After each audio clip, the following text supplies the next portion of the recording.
So we are reading from Bhagavad Gita and the introduction, and this is day 6 of the introduction part, and we are going to read further. So we have discussed up till this point. Then man could act accordingly and perfect the mission of human life. So basically we have discussed that Lord had inspired Arjuna, or Lord has caused Arjuna to become covered with ignorance temporarily so that he can put him in a situation where he can ask questions regarding the goal of human form of life, and through that then Lord is explaining, and once that is understood, one can chalk out the plan of life. This is what we stopped. Now we go forward. We'll discuss the 5 topics of Bhagavad Gita. It is something very interesting that whenever we read a book, so we first read the contents what are there in the book, whether it's physics, chemistry, biology, or anything. So Srila Prabhupada is explaining what are the 5 topics of Bhagavad Gita. There are people who will tell us, especially in India, that they are reading Bhagavad Gita day and night. If not day and night, but at least regularly. But it's very amazing that they don't know the 5 topics of Bhagavad Gita. So it's very clear that their teacher or the edition of Bhagavad Gita which they are reading is not clearly explaining to them what are the topics. So it's not clear to them. The subject of the Bhagavad Gita entails the comprehension of 5 basic truths or tattvas. First of all, the science of God is explained, which is called Ishwar. And then the constitutional position of the living entities, the jivas. You must understand the meaning of this word constitutional. Constitution. What an object is constituted of. What is its very substance? So what is the constitutional position of the living entity in relationship with Krishna? This is called Sambandh Gyan. Because we are bewildered in this matter itself. We are thinking that we are enjoyers and controllers. But in the Bhagavad Gita or from the Bhagavad Gita, we begin to understand that no, the supreme enjoyer and controller is Krishna.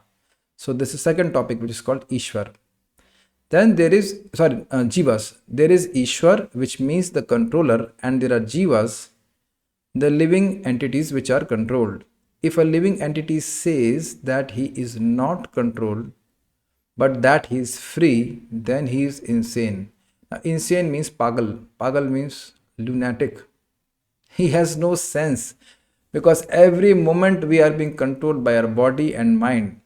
And in that situation, most of the people are thinking that we are free or independent to do whatever we want. The living being is controlled in every respect, at least in his conditioned life. Now, why Prabhupada is saying at least in his conditioned life? Because when a person gets the body of an associate of the Supreme Lord, there are no conditions for him. Just like Lord, like Naradji, now he's an associate of the Supreme Lord. So he can travel in any of the Vaikunthas, in any of the universes, completely freely. That means there is no need for any Viman, any airplane, there is no need for any visa. He does not have a body which is controlled by lust, anger, greed, or thirst, disease, old age, death. No limitation is there. And if you intuitively think, every living entity is desiring such kind of freedom. But it is interesting that nowhere we get such kind of freedom except in the spiritual world. So that's what Prabhupada is saying. The living being is controlled in every respect, at least in his conditioned life. Can we say that we are not controlled by hunger? Can we say that we are not controlled by so many things around us? So in the Bhagavad Gita, the subject matter deals with the Ishwar, the supreme controller, and the jivas, the controlled living entities. Prakriti means material nature, and time, the duration of existence of the whole universe or the manifestation of material nature. And karma, activity are also discussed. Now this is very interesting. Why? You see, time is eternal as well as the material nature. But here Prabhupada is explaining time is the duration of existence of the whole universe or the manifestation of material nature. The time energy of the Lord is eternal. But as we know from the knowledge of Bhagavad Gita, that the duration of existence of material universe is limited. So you see, time is eternal, but time's effect, which manifest in the form of manifestation of this universe, is not eternal. At some point of time, the universe comes to exist, and after some time it will be destroyed. So the effect of time which it is the effect of time which is being shown here, although time in itself is eternal. And karma means the activities of the living entities in conditioned life which causes them to have more and more material bodies. These are the 5 topics, and it is interesting that the Vedanta Sutra also has these 5 topics. So, Bhagavatam, being the commentary on Vedanta Sutra, natural commentary on Vedanta Sutra, also has these 5 topics, and these are the 5 topics of Vedas essentially. So, hope you can remember this. The Ishwar, that means the Supreme Lord. Living entity means the controlled living entity. Time, material nature means Prakriti, and uh, karma, which means activities. These are the 5 topics of Bhagavad Gita. And when we read Bhagavad Gita, then we should try to understand, or we should try to understand a topic in light of these 5 topics. Is it talking about Ishwar? Is it talking about Jiva? Is it talking about material nature? Is it talking about time? Or is it talking about the karma of the living entities? If we understand Bhagavad Gita in this way, then we have understood. I think it's clear. So wherever you study Bhagavad Gita, you should have these 5 topics in mind. That means beyond this, there is no other discussion in Bhagavad Gita. Okay. The cosmic manifestation of full of different activities. All living entities are engaged in different activities. Now you may question why? Why? Because answer is very simple. Everyone has different desires, and based on their different desires, they will act differently. Now, don't just hear this. Today, at least for some time, try to see around you how different people are engaged in different activities. And normally, we tend to develop a detestful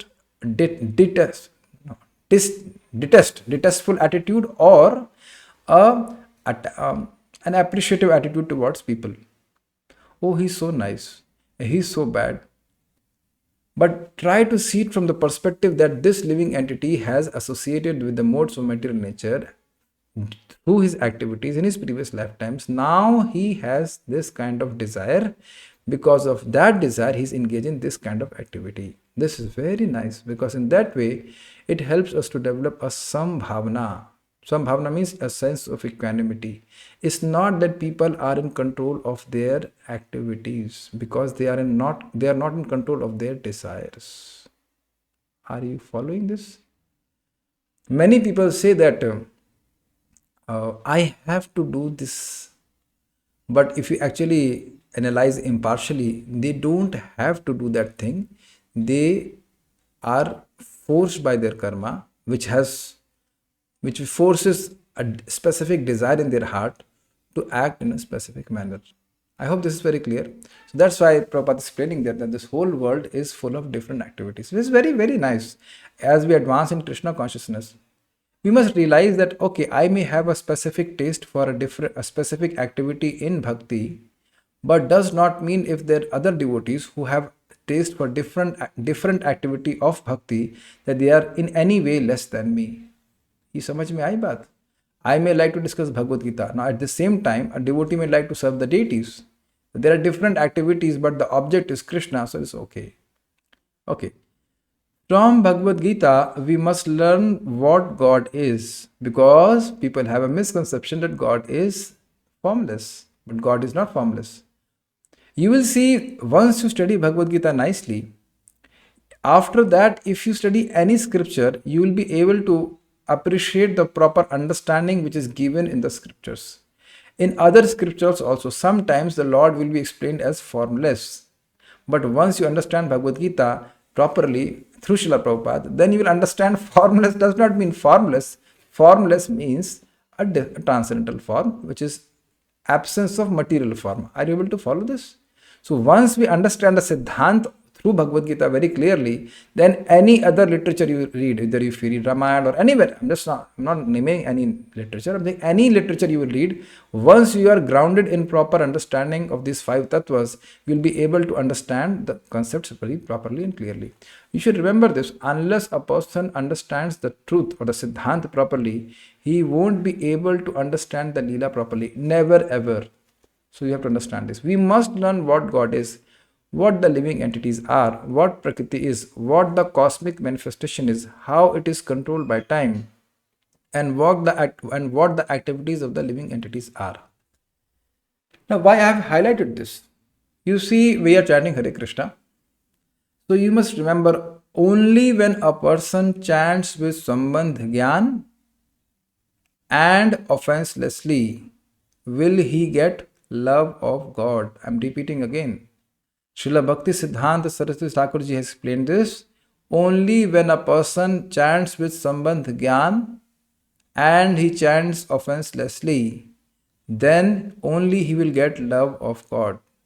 So I hope you are able to appreciate this point here, the value of Sambandh Gyan, who God is, who I am, what is his material nature, how it is being controlled by time under the purview of the Lord, and what are my activities. This is very important. I think by now devotees are conscious, this activity will bind me, this activity will not bind me.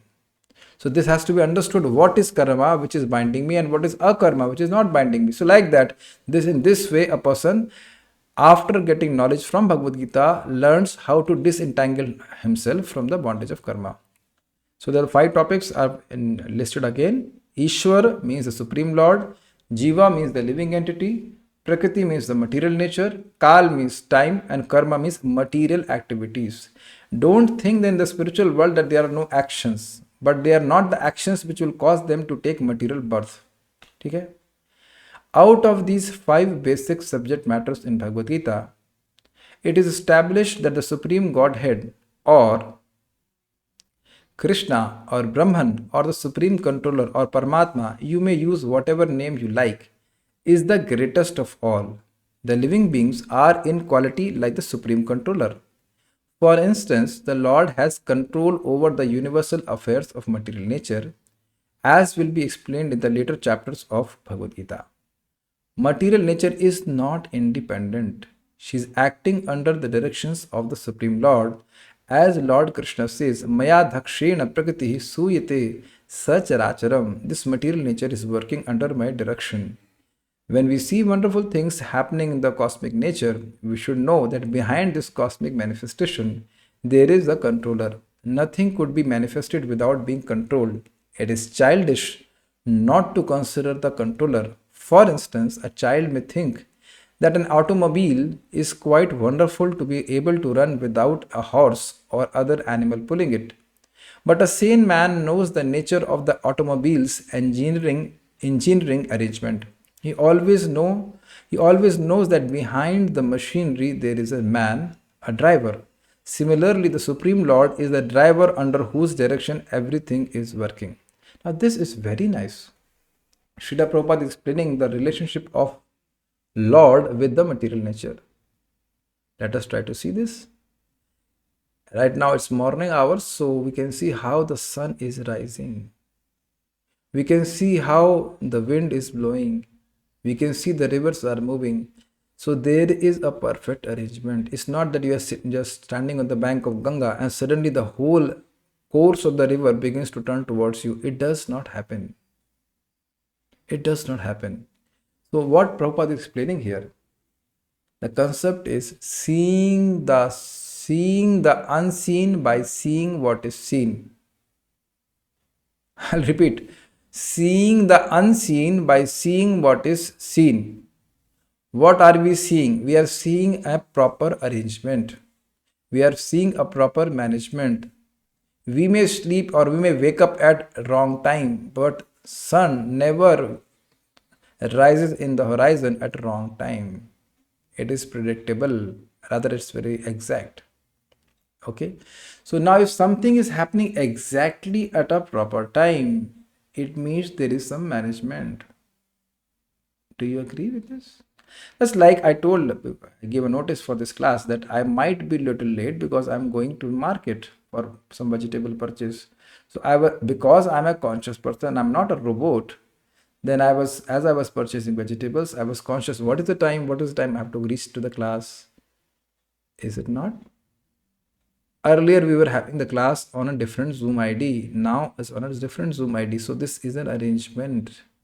So whenever there is an arrangement, even if we can't see the arranger, we conclude, very safely conclude, because there is arrangement, there is arranger. Just like I have Giriraj in front of me and nicely flowers are arranged. So if the flowers are arranged nicely, even if you don't know who has arranged it, you know there is a conscious person who has arranged it. Is it not simple? Now, Prabhupada has given an example that when he was young, so he had only seen that the cart was driven by horses. So when he saw, I'm talking about cart, C-A-R-T, not car, cart, carriages, horse carriages. So he has only seen that horses are drawing the carriages. But when the child at that time saw that how the cars are moving around hither and thither, then the child was surprised. I am not seeing any horses. There must be some ghost inside this machine which is driving the car. So there is no ghost, there is a mechanism, and there is a driver also, because if the driver is not there, the car does not move. Sadhu Sevan Prabhu, do you agree with this? It's a very simple point. It's not that suddenly your car, it would be very nice, na Sadhu Sevan Prabhu, if your kids can be dropped automatically by your car, then you can you can peacefully do your morning sadhana. But you are, as a conscious person, you have to you take your kids and you drop them to the school or something like that. This is very powerful. It seems to be a very simple example, but very powerful. The car cannot budge an inch also unless there is a conscious driver inside driving the car. This is very, very important. Here, this Prabhupada says very nicely, your car or anyone's car may have any value, 50 lakhs, 60 lakhs, 10 lakhs, 2 lakhs, or whatever. I don't think car can come 2 lakh rupees. But if there is no driver, what is its value? Zero. Zero. It's amazing, is it not? This whole material world has value because the living entities are inside this. I am speaking, at least it seems to be I am speaking, but if I leave this body will be useless. No matter how much I may now be attached to the body, but if I leave this body will be useless. This is very important. Why? Because now you see how people are killing each other, because they are valuing matter and not valuing the presence of the living entity within the matter. See? Not knowing the knowledge of Bhagavad Gita, such a deep implications. So Prabhupada is explaining here that a person who is sane, a person who is intelligent, he knows that behind the car there is a driver, there is a man. So just like the living entity, just like the driver is driving the car, similarly the Lord is directing the whole material manifestation. Maya dakshena bhakti. Maya, by my adhakshata. Adhakshata means presiding over the material nature. Adhi aksha. Adhi means down, under, and aksha means eyes. Under the supervision of the Supreme Lord, the whole material nature is acting. And I will explain also. Because the living entity is averse to serving the Supreme Lord, he does not want to serve the Supreme Lord. The whole material energy acting under the supervision of Supreme Lord gives suffering to the living entities. It's a very deep point. So basically, if we act in any way which is not the service of the Supreme Lord, we will be punished. There is no mercy in this regard. We have to be punished. And it is good for us. Because slowly we come to sanity. In this, especially in India, people have a very strange conception. हाँ भाई कोई तो शक्ति है. There must be some power. but they are little foolish because they don't understand power is never independent. Power is always dependent on powerhouse. So that's what Prabhupada is explaining here. Okay. Now the jivas or the living entities have been accepted by the Lord, as we will note in the later chapters, as his parts and parcels. Very nice. A particle of gold is also gold. A drop of water from the ocean is also salty. And similarly, we, the living entities, being part and parcels of the Supreme Controller, Ishwar or Bhagwan, Lord Shri Krishna, have all the qualities of the Supreme Lord in minute quantity because we are minute Ishwaras, subordinate Ishwaras. So, what Prabhupada is explaining, Prabhupada says elsewhere in one of his lectures that we are all God. No problem in accepting that. There is no problem in accepting that we are all God. What is this? This is my word. No, no. We are God, but we are not supreme God. We are God in the sense God means controller. So we do have a capacity to control. Just like I'm speaking what I want to speak. You're coming to the class of your own volition. Volition means your own desire. So because the living entity has desire, so it can control. I hope this is clear. Just like this mic has no capacity to control me. Is it okay? So we are gods, but not supreme God. So if people say you are God, we are God. Yes, it's no problem. We are God, but not supreme God. We are subordinate Ishwaras. So we are trying to control nature as presently we are trying to control space or planets. And this tendency to control is there because it is in Krishna. Very nice. Krishna Krishna wants to float planets in the universes, and he does it without any effort. We being part and parcels of the Lord, tiny parts, we also have this tendency to make some small planet or something float in the universe, and that happens in the form of all these rockets and whatever which they which they combine together, and then with applying all their intelligence they will float some satellite in the universe for some time. If you are aware of this technology, as the satellites are rotating around the earth, slowly they are coming down and they crash. But is it not surprising that since time immemorial, or since the creation of the universe, the the earth is rotating around the sun and it is not closing down, it is not coming down or into the sun, it is exactly rotating on its orbit. Are you following what I'm trying to say? So the tendency in the Lord is there to create planets and let them float in the universe, and that same tendency in us also, but in a very minute quantity. So the point is we have to accept, simple point is we have to accept our subjugation or subordination to the Supreme Lord. Pass. Finish. Simple. Then we'll be free. Okay. But although we have a tendency to lord it over material nature, we should know that we are not the supreme controller. This is explained in Bhagavad Gita. So why this has to be explained in Bhagavad Gita? Because this is our disease. Every time we become angry, every time something does not go as per our way, uh, kind of fangs come out of our consciousness where we are on a head, and we become very angry. Why things are not going as per my desire? Is it not the desire to be supreme controller? Now, when I'm saying this, I will be tested as well, and my dear devotees, you will also be tested. Things will not go as per your way.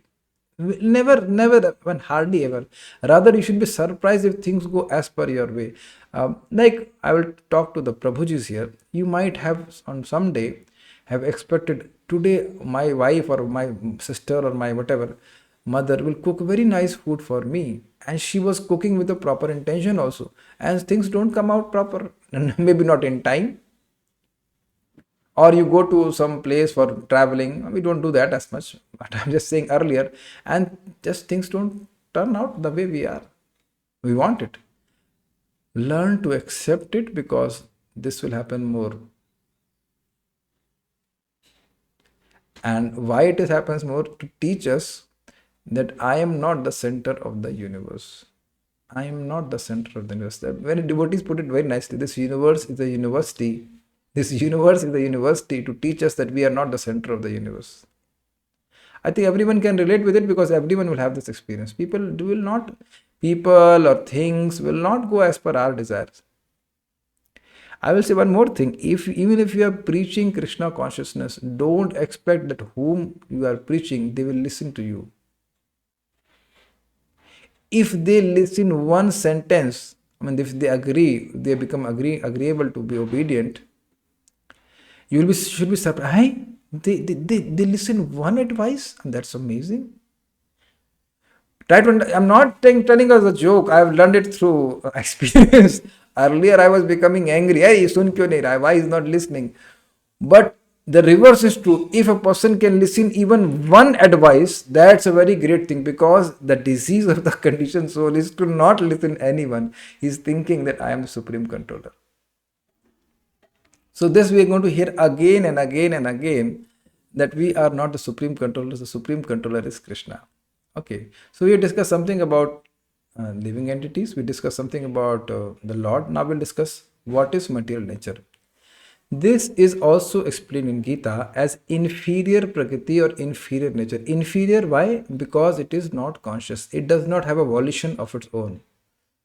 The living entity is explained as the superior prakriti because we have consciousness. We have that awareness that I exist and I am different from others. Can you see this? If I say Rukmani Mataji, so you are conscious, I am talking to you. And if I say Varun Prabhu, so Varun Prabhu is conscious and I am talking to him, not to others. Is it not, Sanjay Prabhu? Yes, so you say yes. So now you see, when I am addressing you, you are very conscious that I am taking your name and you are different from others. This is called Jnana Shakti, which is always there with the living entities. So that's why we are called superior. Prakriti is always under control, whether inferior or superior. Prakriti is female and she is controlled by the Lord, just as the activities of a wife are controlled by the husband. Prakriti is always subordinate, predominated by the Lord, who is the predominator. The living entities and material nature are both predominated, controlled by the Supreme Lord. According to the Bhagavad Gita, according to the Gita, the living entities, although parts and parcels of the Supreme Lord, are to be considered Prakriti. Prakriti means energy. This is clearly mentioned in the 7th chapter of Bhagavad Gita. Apareyamitastvanyam prakritim vidhi me param jiva bhutam mahabaho yedam dharite jagat. This material nature is my inferior prakriti. But beyond this is another prakriti, jiva bhutam, the living entity. So what we have understood?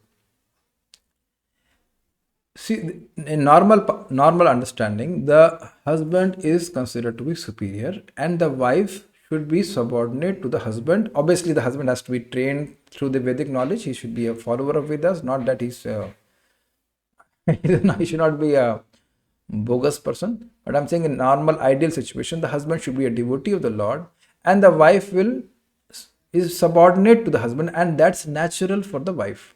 That's natural for the wife. So similarly, it is our natural situation to be subordinate to the desires of our Lord Shri Krishna. Lord Krishna is controller of us as well as of the material nature. This is very simple point. Prabhupada elsewhere he gives an example. What if a woman dresses in pant and coat? It will not make the woman as a man. Similarly, dressed in these material bodies, either as a woman or man or other species, we are trying to be separate enjoyers from Krishna. The point is, the enjoyment of the wife is in giving pleasure to the husband. Similarly, we can only be happy by giving pleasure to Krishna. This is the point being explained, whether it is material nature or we ourselves. So what we have to learn from this? Every matter which is around you is Krishna's property. So I must use it while I'm in this body in Krishna's service. This is very simple points. And if we can do this, we will remain liberated doing whatever we are doing or doing whatever so-called material activities we are doing. This seems to be very simple, but it's not so simple to understand. A Mataji in her home, a housewife, she's cooking for Krishna. She's liberated. Don't underestimate this. A Prabhuji who's going for a job, he does this job so the family can be maintained so that they can render devotional service. He is liberated. I have not said that simply doing job will make you liberated. I have not said this, and you should not take it also. If a person does a job so that the family can be maintained, so that they can render devotional service, then it is devotional service and then it is liberating. That means devotional service, hearing and chanting and serving the Lord is the main thing. Doing job is not the main thing.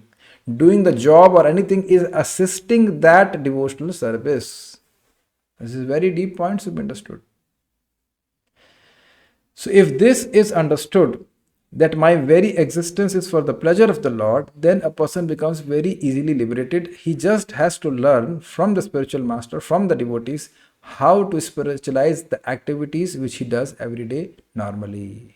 And that only can be learned by the process of Shravanam. Just like I mentioned about cooking. ठीक है.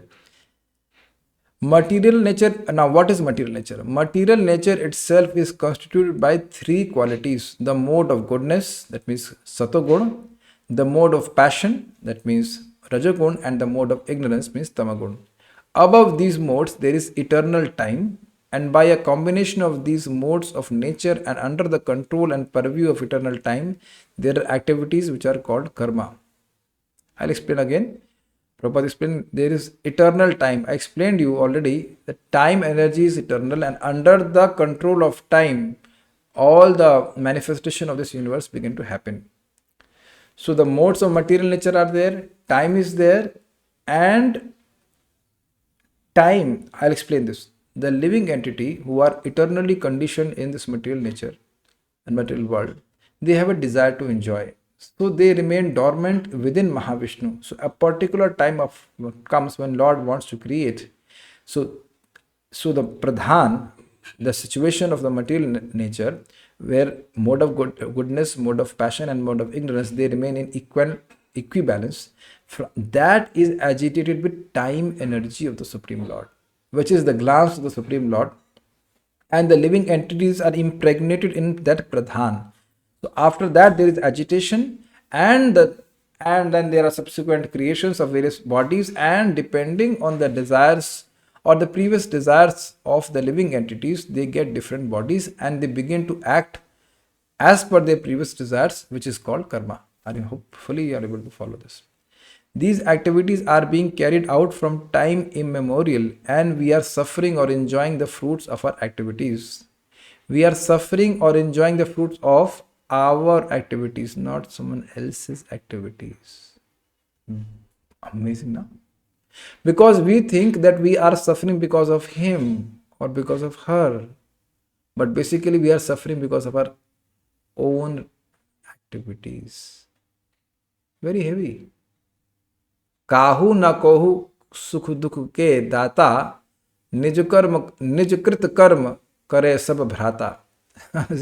Somewhere some kavi, some poet is saying that no one gives distress and happiness to anyone. Everyone is getting distress and happiness because of his own actions. Now, this is why I'm stressing this point, because now whatever we have done, we have no control, and we should not worry about it. But now we have control by hearing Bhagavad Gita. What kind of actions will be liberating me? What kind of actions will bring me good result or bad results? And doing that, a person should become sane and engage in Krishna conscious karma. For instance, suppose I am a businessman and have worked very hard with intelligence and have amassed a great bank balance. Then I am an enjoyer. But then say I have lost all my money in business, then I am a sufferer. Similarly, in every field of life, we enjoy the results of our work or we suffer the results. This is called karma. I think this is very clear. Ishvara, the Supreme Lord, Jiva, the living entity, Prakriti, the nature, Kala, eternal time, and Karma, activity, are all explained in the Bhagavad Gita. Out of these five, the Lord, the living entities, material nature, and time are eternal. The manifestation of Prakriti may be temporary, but it is not false. Some philosophers say that the manifestation of material nature is false, but according to the philosophy of Bhagavad Gita, or according to the philosophy of the Vaishnavas, this is not so. The manifestation of the world is not accepted as false, it is accepted as real but temporary. It is likened unto a cloud which moves across the sky, or the coming of the rainy season, which nourishes grain. As soon as the rainy season is over and as soon as the cloud goes away, all the crops which were nourished by the rain dry up. Similarly, this material manifestation takes place at a certain interval, stays for a while, and then disappears. Such are the workings of Prakriti. But this cycle is working eternally, therefore, Prakriti is eternal, it is not false. This is very nice. You see, the living entities have a desire to enjoy. So, when the cosmic manifestation is not happening, everything is suspended. But Pradhan, there are three portions of material nature. One is called Vidya Shakti, another is called Avidya Shakti, and then another is called Pradhan. So Pradhan is the ingredient portion from which all the matter comes. So Pradhan is eternal. It's clear? But the manifestation of Mahatattva from Pradhan is not eternal. It continues to manifest and then unmanifest, manifest and unmanifest. So this process of manifestation and unmanifestation is eternal. I'm repeating this point. Creation of Mahatattva and subsequent dissolution of Mahatattva, this whole process, creation and dissolution, is eternal. So that's why material energy is eternal. It's not at certain point of time material energy is created. Why I'm saying this? Because a person may doubt. The Lord is purely spiritual. So from purely spiritual person as Krishna, how can matter come out? Are you following this doubt? So that you have to understand, eternally it is like this, that the Lord has a material energy which is separate from him and it is eternal. And from that material energy, matter comes and dissolves like this. This is happening. So Prakriti is eternal. Now the example which Prabhupada has given is very nice. There are seeds in the ground, but they cannot fructify and develop into a plant unless there is a cloud. Okay. Similarly, this material nature is like a cloud, and the living entities desire to enjoy are like seeds. So when the material manifestation comes, just like a cloud comes and pours rain, then there are different kinds of plants coming out because of different kinds of seeds. Similarly, the material, when the manifestation part of the material nature happens, the living entities get different bodies as per their desires to enjoy or suffer, and they or move on with their karmic life. If you are not able to understand something, you let me know through chat. I'll explain again. Okay. So, but this cycle is working eternally, therefore Prakriti is eternal, it is not false. Another point. What these people who are impersonalists, they say, I'll just give an example, they say that this does not exist. This phone does not exist. What are you holding in hand? You are thinking that it is existing. Just like in a dream, you imagine there are so many things around you, but nothing is there. But it's wrong. The Vaishnava philosophy says this is there, but it is temporary. So we are not attached to this object, but we are attached to using the object to serve Krishna, by which we get eternal credit.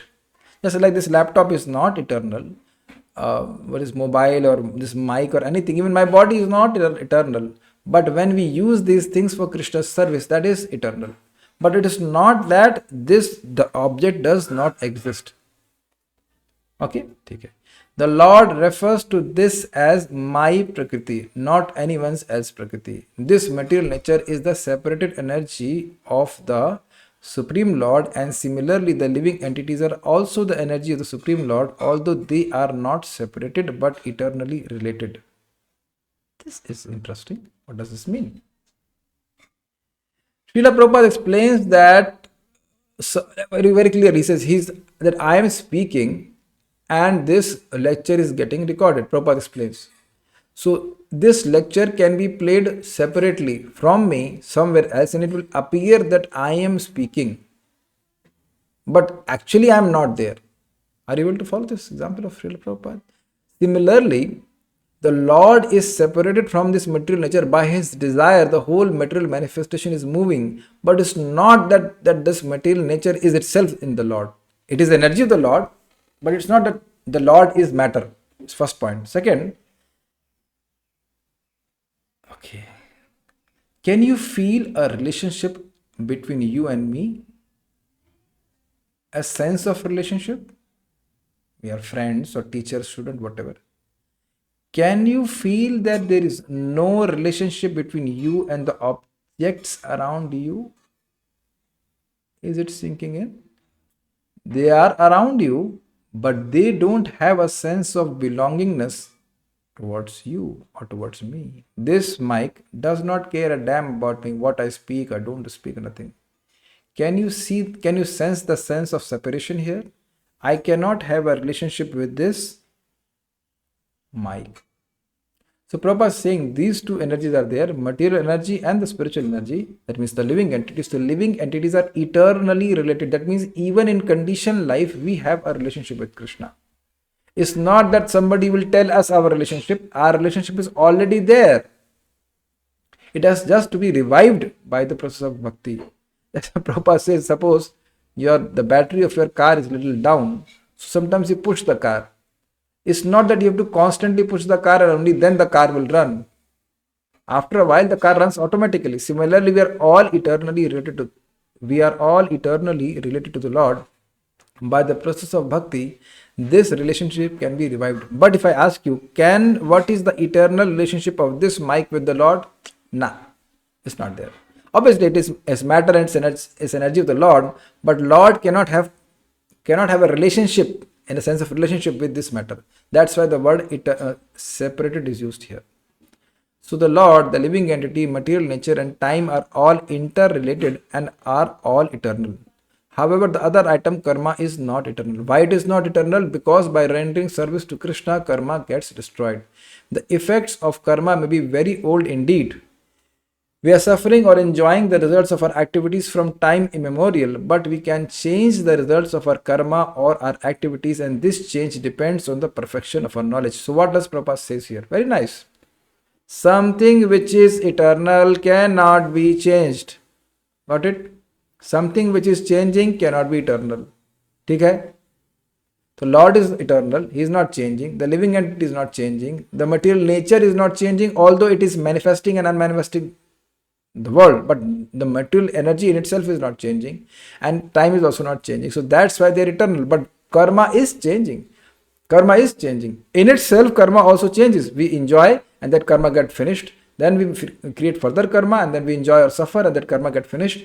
But so that's why because karma is changeable, that's why karma is not eternal. And that gives a lot of hope for us, because if karma was eternal, we would not be liberated. Nobody would have been liberated if karma was eternal. Clear? So what Prabhupada is telling is,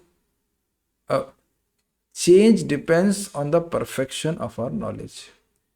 If we receive knowledge from Bhagavad Gita, our karma gets destroyed. Just like now we are discussing Bhagavad Gita, there is no karma when we are discussing this, and also because it is related to the Lord, our previous karma also get destroyed. I'm repeating this. When we offer our actions for the Lord, there is no reaction, and also the previous reactions of previous material actions are also destroyed. And that is amazing knowledge, because people are acting so viciously in this world, not knowing that this will cause further bondage to this world. So we are engaged in various activities. Undoubtedly, we do not know what sort of activities we should adopt to gain relief from the actions and reactions of all these activities. But this is also explained in the Bhagavad Gita, how by offering our actions to the Lord, we become liberated. So we'll stop here. I don't see any questions, so we'll stop. So we'll continue our discussion tomorrow. Krishna willing. Shrimad Bhagavad Gita ki jai, Srila Prabhupada ki jai, Nitai Gaur Premanande.